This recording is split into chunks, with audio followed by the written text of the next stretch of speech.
ধরেন ইসলামী দলগুলো সব এক হইলাম, কি হইলাম?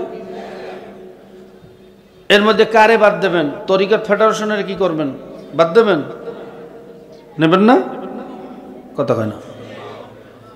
আটরশিরে কি করবেন? হেরাত ইসলামের কথা কয়, কথা কয় না। তাদেরকে বাদ দিলে অন্য দলের কি করবেন? জামাতের কি করবেন? তাহলে হ্যাঁ বাদ দেবেন না কেন? কথা কয় না। কাজে বাদ কেউ দিতে পারবেন না, লইলে সবাই লইয়েই করতে হইবে, কথা কয় না। ধরেন ইসলাম জোট করলাম সবাইরে নিয়া, বাইরা ডেমোক্রেটাররা বস্তুবাদেরা হেরা জোট করবে না? হেরা কি বইয়ে থাকবে? কথা কয় না। তো ইসলাম হইল এক দল আর ডেমোক্রেটাররা হইল আরেক দল, অর্থাৎ ইসলাম অন ইসলাম দুইটা পার্ট হয়ে যাইবে দেশ, কথা কয় না। দুই ভাগে বিভক্ত। আচ্ছা, দুই ভাগে বিভক্ত হওয়ার পরে পশ্চিমা শক্তিরা কার পক্ষ নেবে? ইসলামের পক্ষ না ইসলামের বিরুদ্ধ? কথা কইয়েন। সিআই কার পক্ষ নেবে? কথা কয় না। মোসাদ, জোরেগণ। এতে গেল আন্তর্জাতিক মহল। দেশীয় মহল যারা আছে, বাংলাদেশের এই পুলিশ প্রশাসন, এরা কার পক্ষ নেবে? ইসলামের পক্ষ নেবে না বিরুদ্ধে যাইবে? কথা কয় না। এরা বাইরে পড়ালেখা করছে, ডেমোক্রেসির পড়ালেখা, তাদের সিলেবাস হইল অক্সফোর্ড হার্ভার্ডের সিলেবাস, ক্যামব্রিজের সিলেবাস, এমআইটির সিলেবাস। এরা তো ইসলাম সম্পর্কে জানে না, ইসলাম সম্পর্কে মহাব্বত নাই, কথা ঠিক না? এদের মধ্যে তো ইসলামে ফোবিয়া, ইসলাম সম্পর্কে ভয়, কথা কয় না। এরা তো ফান্ডামেন্টালিস্ট পছন্দই করে না, মৌলবাদী বললে গালি দেয়, ঠিক না ভাই? ঠিক।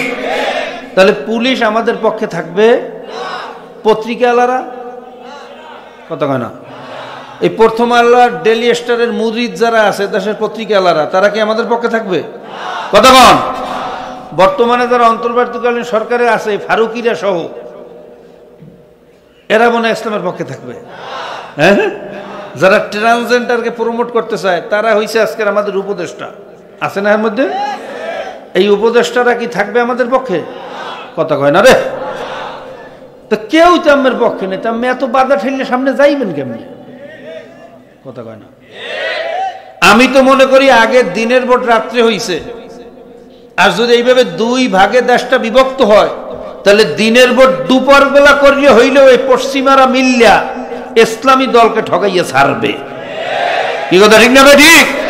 এরপর দেখবেন বিভিন্ন খেলা শুরু হয়ে গেছে, এখানে জঙ্গিবাদ, ওখানে বাইরে উগ্রবাদ, ওখানে অস্ত্র পাওয়া গেছে, ওখানে বোমা পাওয়া গেছে, মিডিয়ালারা এটা এবার ফলাও করিয়ে দেখাইবে, কি কথা ঠিক না? আমরা একটা চুনের বাইরে বোটের থেকে চুন খসলেও দেখবেন যে দোষের অভাব নাই, আর ওরা যদি পুকুর চুরিও করে, ডাকাতিও করে, ওদের ব্যাপারে কোনো কথা কইবে না, কথা ঠিক না ভাই? ঠিক। এখন বলেন তো, এইভাবে দুই ভাগে বিভক্ত হইলে আমাদের উপকার হইবে না ক্ষতি হইবে? কথা কয় না রে। এরপর আসেন ইসলামী দলগুলো এক হইলাম, ভাই আমরা বিরক্ত হন না তো? অনেকে বলতে পারে, হুজুর আমি আইসেন একটু ওয়াজ করবেন জমিনের নিচে আর আসমানের উপরে। আমি জমিনের উপরের আলোচনা শুরু করছেন কা? খালি জমিনের নিচে আর উপরের আলোচনা করলেই হইবে? জমিনের উপরেরটা লাগবে না? আর দুনিয়া মাজরাতুল আখেরা না, কথা কয় না? দুনিয়া বাদ দিয়ে আখেরাত হবে, তো দুনিয়াতে শান্তি আমাদের লাগবে না? তো আলোচনার দরকার আছে না নাই? ভাই এটা কি কোনো রাজনৈতিক আলোচনা করলাম? আমি বলছি আমারে ভোট দেন, আমারে ভোট দিলে আমি চান্দের দেশে বাড়ি বানাই দেবো, নাসার লগে যোগাযোগ করিয়া। হ্যাঁ, আমার ভোট দিলে প্রত্যেক বছর একটা করে পদ্মা সেতু দেবো, 30 কেজি করে চাল দেবো, কইছি? আমি তো ভোট চাইনি, আমি কিছু দর্শন দিতে আছি।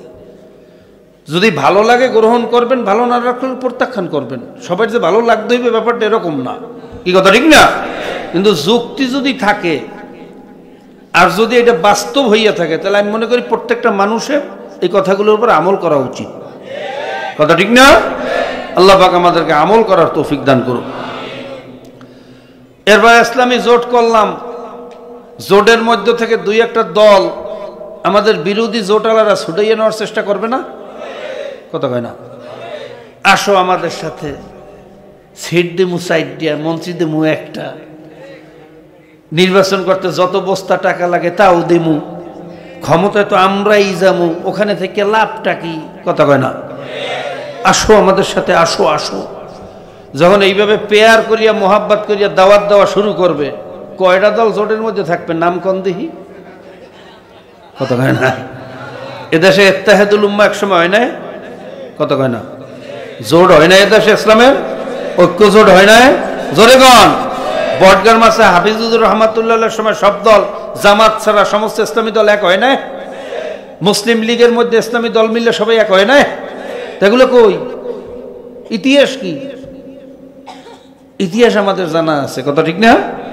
কাজী আমরা মনে করি এই পরিবর্তনের জন্য জোটেও মুক্তি নাই, ভোটেও মুক্তি নাই, একমাত্র মুক্তির পথ হলো পিআর। কি কথা ঠিক না? ঠিক। সংখ্যানুপাতিক নির্বাচন হবে। আমরা তখন বক্তব্য দেব যে ইসলামী আন্দোলনকে ভালো লাগে না, যারে ভালো লাগে তারে ভোট দাও, কিন্তু মুসলমান ইসলামের বাইরে ভোট দিতে পারবা না। কি কথা ঠিক না? ঠিক। এইভাবে যখন আমাদের বক্তব্য আসবে, মুসলমান ইসলামের দিকে ধাবিত হবে, ইসলামী দলগুলো অনেক বেশি সিট পাবে, কথা ঠিক কি না? আমরা তো আশা করি 150-র উপরে সিট ইসলামপন্থীরা পাইবে, আলহামদুলিল্লাহ। কোন 150 বাদ দিলাম, 100 যদি ইসলামের পক্ষে সিট সংসদে যায়, এখন বলেন তো কে এই বিল আনতে পারবে যে সংবিধানে বিসমিল্লাহ থাকবে না? এই বিল আনার কেউ সাহস থাকবে? কে এই বিল আনতে পারবে যে ট্রান্সজেন্ডারের শিক্ষা আমাদের সিলেবাসে দিতে হবে, ডারউইনের শিক্ষা আমাদেরকে পড়াইতে হবে, যেখানে 100 জন মদখোর আছে সেখানে একটা মদের দোকান দিতে পারবে? কতক্ষণ বিবাহ বহির্ভূত সহ অবস্থান যারো সন্তান তৈরি করতে পারবে? এই বিল আনতে সাহস পাইবে? তখন এই তরিকাত ফেডারেশনের বিরুদ্ধে দাঁড়াইবে, কত ঠিক না? ঠিক। জোরেগণ ঠিক না? ঠিক। কাজে একমাত্র মুক্তির পথ হইল এই জাতির জন্য পিআর পদ্ধতির নির্বাচন, আলহামদুলিল্লাহ। কোন পিআর পদ্ধতির নির্বাচন হইলে দুর্নীতি অটোমেটিক বন্ধ হয়ে যাবে। তখন এলাকায় কেউ টাকা পয়সা খরচ করে ভোট চাইতে নামবে না তো, কথা হয় না? কেন সংসদে কে যাইবে জানে না তো, জানে তো একমাত্র তার নেতায়, কথা কয় না? তখন আর বেহুদা টাকা খরচ করবে না, কেউ রে মারার জন্য ষড়যন্ত্র আর করবে না, দেশ অটোমেটিক ঠান্ডা, আলহামদুলিল্লাহ। কোন তখন চোর বাটপার কেউ আর সে প্রশ্রয় দেবে না। আল্লাহ পাক আমাদেরকে বোঝার তৌফিক দান করুন। তবে এটা যে কথা বলতেছিলাম, মানুষ কেন দিনের পথে আসে না, মনে আছে তো? এই দুনিয়ার মোহাব্বাতে, ক্ষমতার মোহাব্বাতে, চুরির মোহাব্বাতে চোরে শোনে না। জোরে গান, চোরে শোনে না।